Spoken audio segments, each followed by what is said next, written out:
This episode is proudly supported by Pepe Sayer Australian Cultured Butter, batch churned from single origin cream. We've got a culturing process, a fermenting process, an aging process.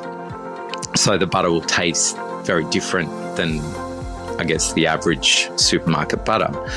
I like to say we make butter makers butter. Like, this is the sort of butter makers would like to eat, simply because of the slow process in which we ferment and age and get the flavour into it.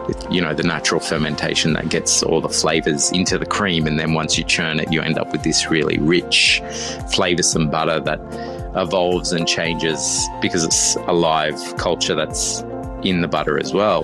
For more information, go to pepesayer.com.au.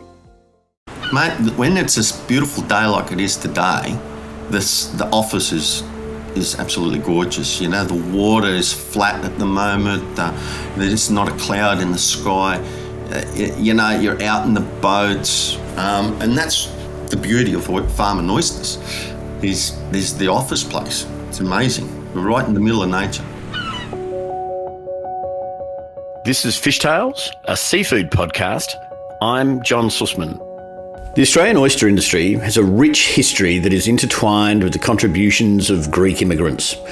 These immigrants played a crucial role in the development of the industry, particularly in the early to mid-20th century. Greek immigrants first arrived in Australia in significant numbers in the late 19th century. Many of these immigrants were skilled fishermen who were experienced in cultivating and harvesting oysters. They brought with them a wealth of knowledge and expertise in the art of oyster farming, which helped to establish and develop the industry in Australia. One of the key contributions of Greek immigrants to the Australian oyster industry was the introduction of a new oyster farming technique. They brought with them innovative methods of cultivating oysters, such as the use of racks and trays to increase the productivity of oyster farms. These techniques helped to increase the efficiency of oyster farming and enabled Australian oyster farmers to produce larger quantities of oysters. Greek immigrants also played a significant role in establishing the infrastructure for the oyster industry. They built the first oyster processing plants and established distribution networks that enabled Australian oysters to be sold both domestically and internationally. Furthermore, Greek immigrants were instrumental in the development of the local community around the oyster industry. The Yiannaros family are a classic story of immigration. They are proud people of Thessaloniki, a vibrant coastal port, and are warm, welcoming and proud of their cultural heritage. Their love of food, music and the arts is a reflection of the city's vibrant and diverse culture. Jimmy and his identical twin brother Johnny Yiannaros are hero progeny of the wave of immigrants into Australia post the Second World War. I'm Jim Yiannaros. I'm on the Clyde River in beautiful Batemans Bay. And I'm an oyster farmer. It goes back a long way. It goes back when our father, and I'll say our because this journey has been with my twin brother, not alone. So whenever I'll say our, I mean John and I. And our father migrated from Greece to Australia, and he was around about 15. And his first job was in St Kilda, and he worked for a fishmonger there who was also Greek, and they would open their oysters. So he worked in the fish shop. He learnt how to open oysters there. He then worked for Phillips, who were at the time the largest growers and wholesalers of oysters in Sydney, and they had a big processing plant in Melbourne. And he was fascinated with the industry. So when he was in his early 20s, he packed up and he moved to Sydney and worked in Tarrant Point, where all their farms were on the Georges River. They also had farms elsewhere on the Hawkesbury and things like that. And he bought his first oyster lease in 1970 on the Clyde River. At that stage, me and John were probably 3-4 years old. So we were in the industry. We would, chase crabs and do all the things that little kids do because it's the best environment. It's not like these other workplaces. You go to a shed or a mechanic's workshop, something like that. This here was a big playground for all kids, and we would learn the oysters We would open oysters. Dad then taught us how to open oysters. And we would have been probably about 8 years old when we started opening oysters for market. We were only opening about 10 dozen. It would take us 10 dozen a half an hour, somewhere there it was. But we would take it in turns. So I'd open 5 dozen. Of course, we were 8 years old and you couldn't reach the bench. The benches were 900 high, just a normal size, like a kitchen bench, say, kitchen sink. And Dad would put a milk crate and, I'd jump on it and do 5 dozen and then tag John in and he'd do 5 dozen. And by the time we were about 10, I think, a couple of years later, we had our own benches and, we were probably doing 20, 25 dozen an hour, something like that. And that's where the opening started, and also the farming, because we then acquired more oyster leases. We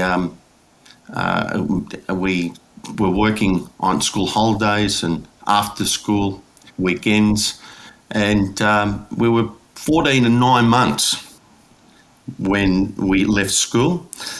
We couldn't wait to leave school because we were so eager to get into the industry and get in there and just grow it. And so pretty much when we left school, the old man kind of took a bit of a back. He was just directing a little bit of play there. But by the time we were about 17, 18, we had the full reins of operating everything, which consisted of about 17 hectares of water, and of course we were wholesaling oysters into the Sydney, Canberra market. We were averaging somewhere like in between 2,000 and 2,500 dozen a week, and yeah, that's the short story of 40 years.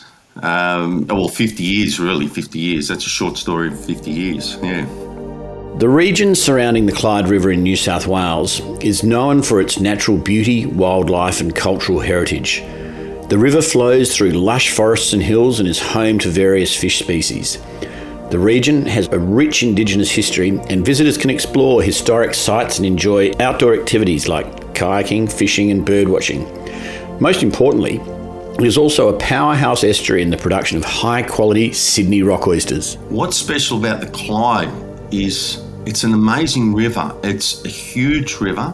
It's got a lot of other small inlets that go like Simon Mellows Creek and Waterfall Creek, Buttonborough Creek, all these other big creeks that kind of flow into the Clyde River. The catchment is huge. It goes right up into the Clyde Mountain. It runs right up to the back of Milton Ulladulla. A lot of people don't know that the catchment right up the back of Milton Ulladulla. It's a huge catchment. And it's all state forest, national forest. It's very, very little farming, very, very little farming in Nelligan a little bit. And that's all little patches here and there. So it's very pristine water, and it's a beautiful, beautiful river. It's got a big bay as we know it, and that's what's so fascinating about the Clyde River. The Clyde River in New South Wales is an ideal location for growing rock oysters.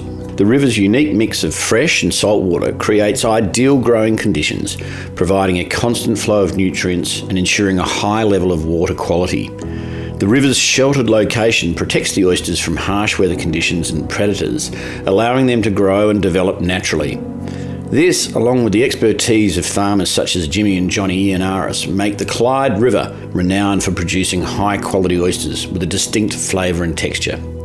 I guess it's a salinity. A lot of people with the taste of oysters, for instance, they always say, this oyster had this flavour and whatever. With the Clyde River, we can start from the bridge and we'll go to all the bays and little creeks and we'll sample the oysters, and we'll get that nice salty type flavour. And as we keep going further up and up and up the river, because the salinity drops, the oyster gets sweeter because there's not as much salt in it. And depending on what time of the year we do this, so if we've got a lot of rain in the winter time, whatever, there's more fresh, so the oyster's a little bit more sweeter. So we'll experience all these beautiful flavours, and then we'll do the same journey, the same experience, say in 3 months' time when it's springtime, and the flavours will change. And it's because of that. It's because of the catchment and how much rain we get in the mountains, and the flavours of the Clyde River always change. If you have a look at Milton, Merimbula, and places where they're very, very salty, beautiful oysters. They've got amazing oysters there too, but it's very salty, you know what I mean? They don't have that added fresh water which gives it that sweetness. That's what I've found. That's my experience with the Clyde. Over the years, there's been a significant change in the way Sydney rock oysters are farmed, which has contributed to an increase in their quality. The Yiannaros boys have been across all of these changes over the years. I call it the Stone Age, the Timber Age, and now the Single Seed Age. So when we first entered the industry 55 years ago, there was still the old stone cultivation where the old farmers in those days used to get a soft shale rock, and they'd put a whole heap of, like in bundles, and all the oysters would attach to it wild, and we'd go there and chip all these oysters off the stone. We'd also get the flat oysters, and we'd put them in the mud, on the mud flats, and you'd put 3 stakes about 1 foot off the mud and put this flat rock on there, and all the little baby oysters would catch underneath. And when they're the size of a 20-cent piece, then the shell is big enough so the fish doesn't attack it, and then you'd flip it over and then wait for 2 years, and with these timber sleds, we would on a low tide push these timber sleds through the mud and chip these oysters. So I call that the Stone Age because it was the Stone Age. Then in the late 50s, early 60s, the stick cultivation came in place. Now we obviously entering the industry in the 70s, we had both, and the stick cultivation was that's what really moved the industry, because we started producing a lot more oysters. We started utilising deep water that we had, but we couldn't put this stone out there, and they used the sticks. And we did amazing oysters, growing them by stick. But now with a single seed, where we catch our little oysters on slats, we've got baskets, and we move them from small baskets up to bigger whole baskets as the oyster grows out. You get a more uniform shape. They're not, your density is managed, so you're not putting all, with stick cultivation, so many oysters. So sometimes there was too many oysters, and you couldn't get those big plates to grow because there was so many oysters on the sticks. Whereas now, with a single seed, you can manage that density and you can produce a better oyster, I believe. Working with an identical twin brother can be challenging, especially if he's competitive, and you might feel like you're constantly sharing the management of a business. But at least you can blame him when things go wrong. Well, it's good. You know, a lot of people say, oh, gee, you guys, so when a lot of times we fight, and we have some really, really bad fights, and a lot of times the staff will look at us and think, mate, this guy's here going to get in a punch-up. But we get very vocal, but then we can turn around and go, oh, yeah, so what are you doing this weekend? You know, we'll just normal. Now, what happens is when we're arguing, it's a lot about the farming, the techniques, the managing of the oysters, the sales, everything. And when you've got 2 blokes, and if you've got a different view, and we do thrash it out, in the end, we do get a good result. Sometimes we might be stubborn and we go, yeah, you were right. We'll never probably say that to each other. Yeah, you were right. Should have listened to you.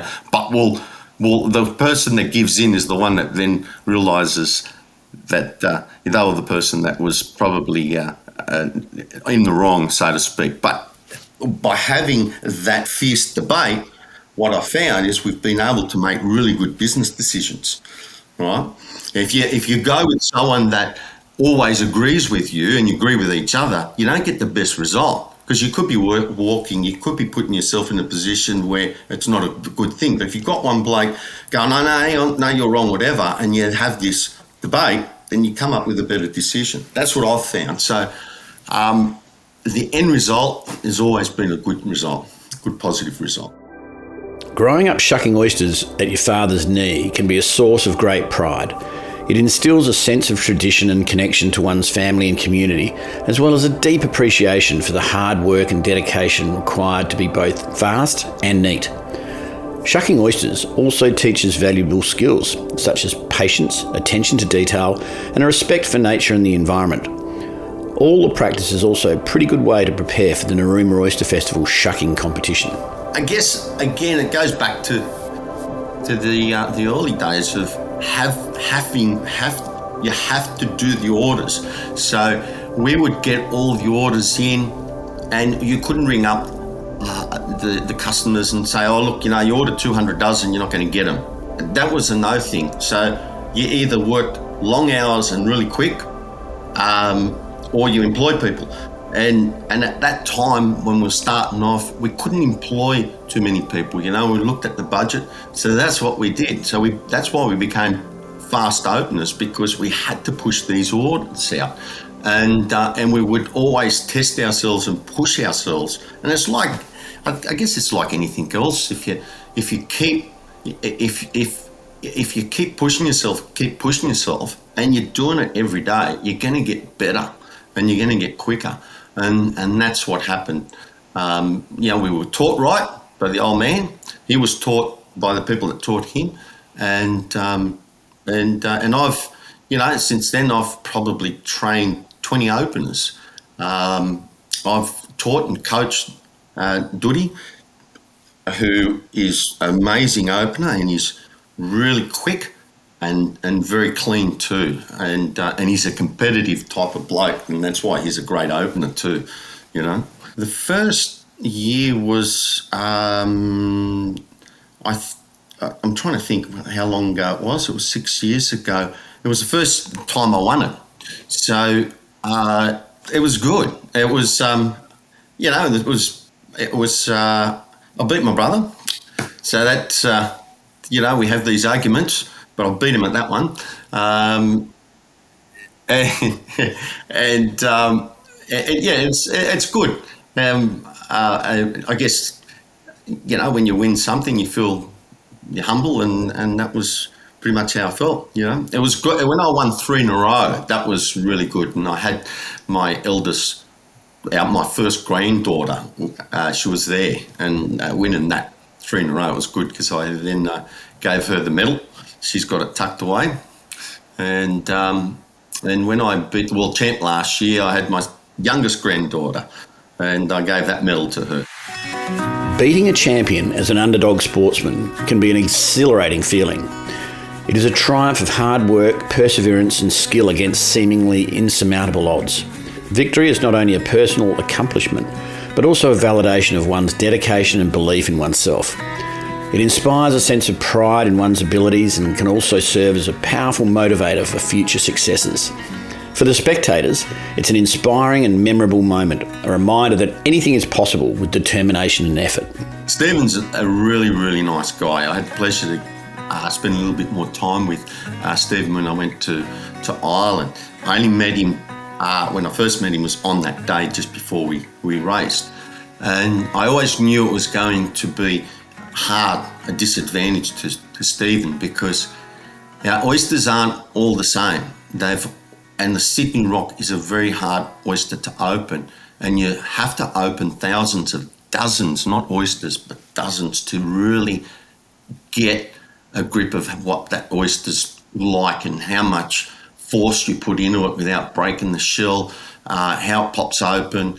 And I knew going into the race that he was going to struggle, not because he's a slow opener. He's not. He's a very good opener, very quick. It was just because he was competing.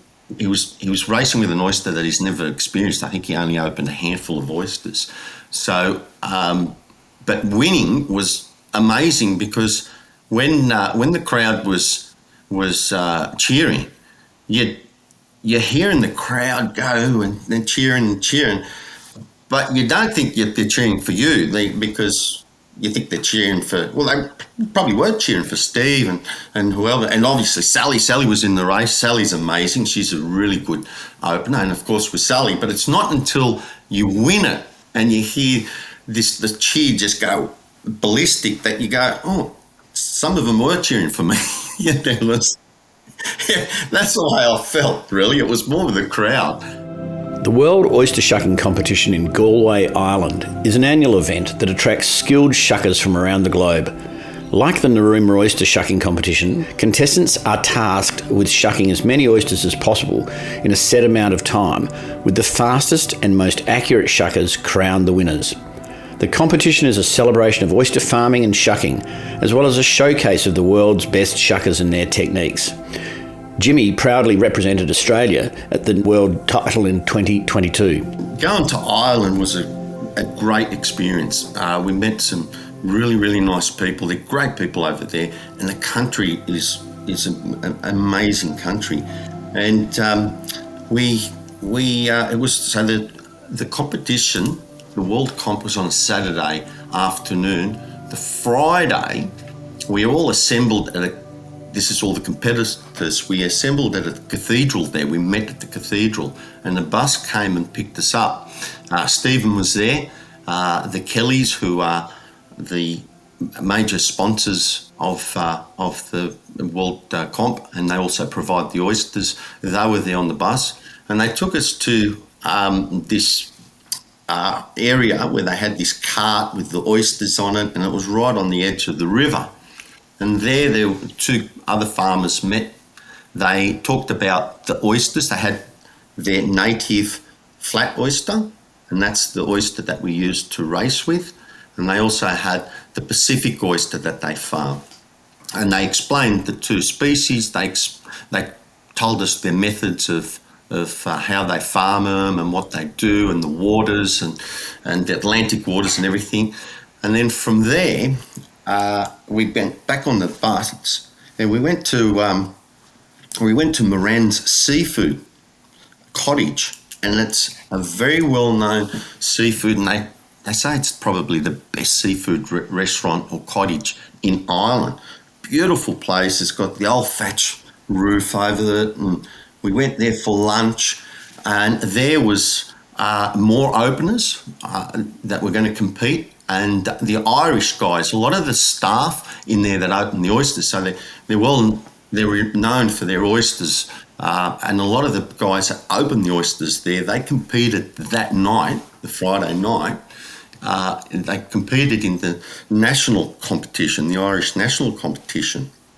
So after the restaurant, we went back to we went back to the hotel, and at 6 o'clock we went to the national comp, the big marquee where they held the world comp, and of course they had the Irish guys there, and they run a good show. They run a really, really good show. There was a lot of people, a couple of thousand people, I reckon there would have been there, and they had their national event. Unfortunately, Steve didn't win. He was the fastest, but they pinned him on a couple of, your race, and then the oysters go backstage, and there the judges have a look, and they look for, if you've cut the oyster, they'll add a couple of seconds to your time. If the oyster is got shell on the meat, you can have shell around it in the shell, that's fine, as long as it's not on the meat. So you want to be able to eat the oyster and not have big chunks of shell or mud or anything like that. So they obviously, because he was the fastest time in racing, but they must have taken a couple of seconds off him. So he lost. Now, the night ended. It was a great night. We had David there that was going to represent Ireland. And then on the Saturday, we met around about 11 o'clock, and we met all at the, this is all the openers, at the square. And there you were handed your flag. And I tell you, it was an honour. It really was. It kind of hit like going and representing Australia. Yeah. But it wasn't until they handed me the flag that I went, oh shit, you know, I'm representing Australia. I know it's only opening oysters, but I got the flag. You know what I mean? And I got this flag here, and I'm the one that's carrying it. And that really hits you. That really goes, and everyone else gets their handed their flags. So we get our flags handed, and there's a procession of all these school kids. There are about 4 different bands, and they're in their traditional colours, their school colours, playing the Irish flute and the drums, and they're all in front of us. So you've got the school kids with the marching bands, and there's some seniors there too with the marching band, the oyster openers, and then another 500 people behind you. And we make our way from the square all the way through the old town of Galway, the beautiful old buildings and the pubs, and every 50 metres they stop. I couldn't see what they were doing, but they must have been facing like certain buildings, old buildings, and they'll play a tune or whatever there and then move on, stop, play a tune, move on. And then we go over the river and we get to where the big marquee is, where they're holding the World Championship. And we get to the marquee. There, all the openers then go behind closed doors. And what they're doing is you've got a number and you're picking out what heat you're going to go in. So they don't choose. There's 14 competitors, and I think there was five or six to a heat. So you just pick a number, and that was the heat that you were racing in. And I was in the second heat, and I was a little bit disappointed. Because it's a different oyster, the flat oyster. It's different to our Ngazi oyster. Way different to our Ngazi oyster. And I practiced with our Ngazi oyster. And when I went to Ireland, this one here was different again. So on the Friday night, I forgot that part, back on the Friday night with the national comp, that's when I opened my first oysters on that Friday night. I was opening oysters for the people, and I was getting my head around what technique I'm going to use to open. Do I go through the hinge? Do I go through the beak? Do I put the knife underneath and cut? Do I just knock the lid off? I only had an hour to kind of work out what technique. And the technique that I used, a month later, I had watched the video and I looked at it and I go, are you kidding me? That's what you did. And when you're in Ireland, you've got to be careful, John, because those leprechauns, right? I'm telling you, they exist, and you get to see these little buggers when you leave the pub, right?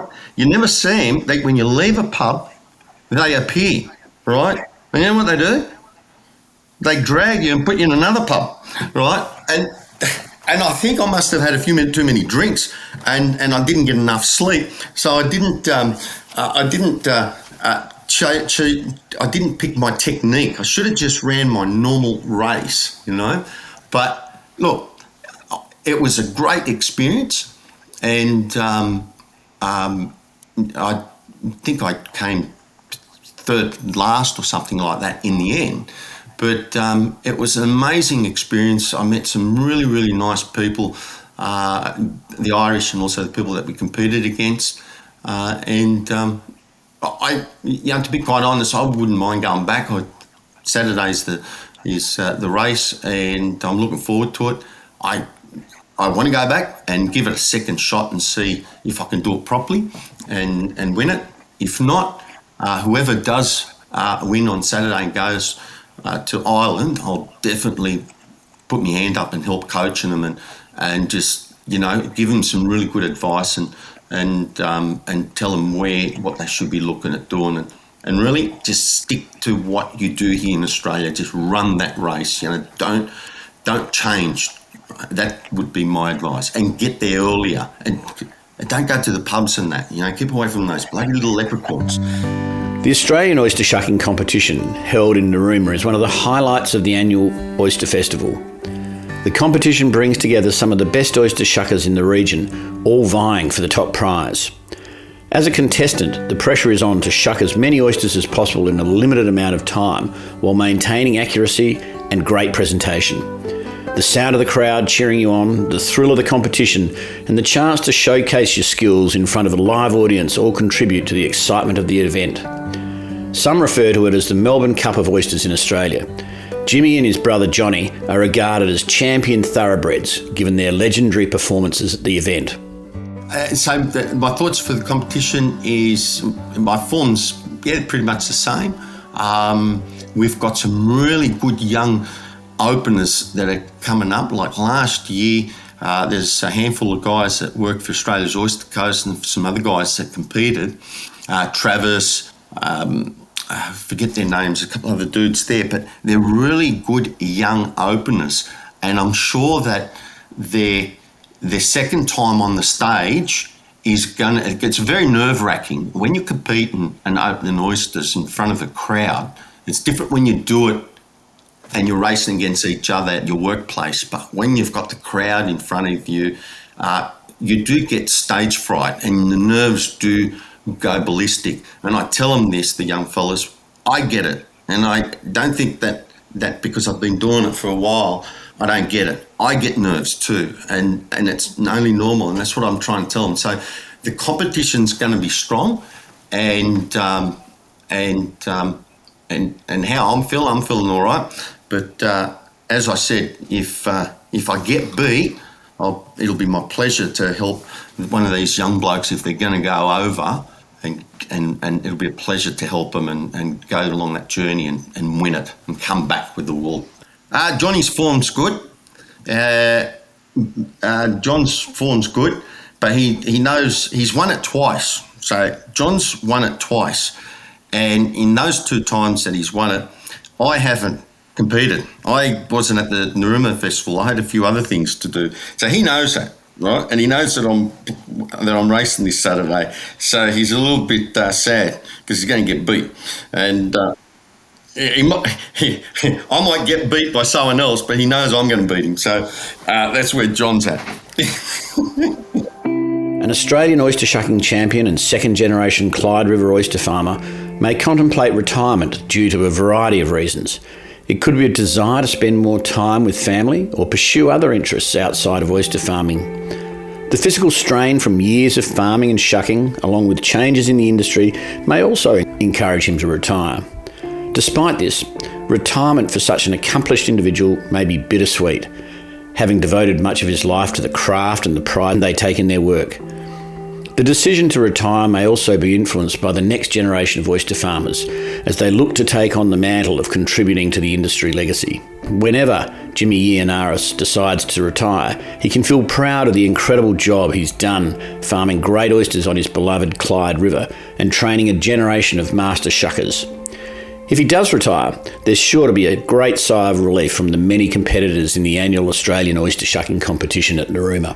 Look, the oyster industry is in a really good place.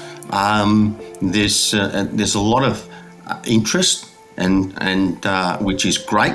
So that's telling you where the industry's at. So for us, I'm 55, 56, me and John, and we're kind of saying, in the next 5 years or something, we might look at retiring.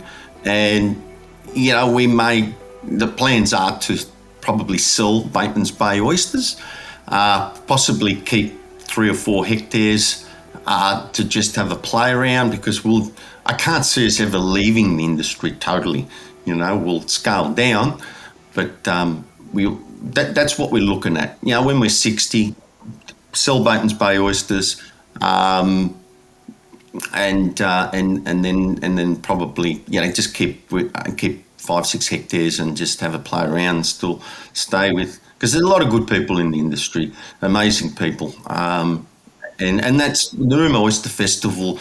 When we all get together, it's about farmers getting together. It's about farmers talking about the last 12 months, how oysters have grown and what they've done, any new things in the industry, baskets, whatever, anything, new techniques, and we share all of that. And we share all of this because a lot of people go, oh, why do you give your trade secrets to the other people and all this?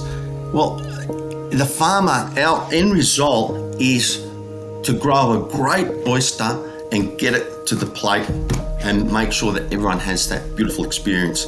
And by sharing all the techniques, this is what we do, is we farm a beautiful oyster, and if you keep the secrets, or someone's got half of the secrets, then you don't get that beautiful oyster, and we share that. And Narooma Oyster Festival does that, it gets us together.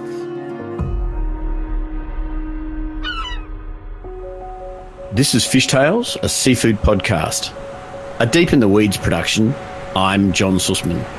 Follow us on Instagram at Fishtales Seafood Podcast, or email us at fishtalespodcast@deepintheweeds.com.au. Stay tuned for more tales from beneath the surface of the seafood world every Friday on your podcast app.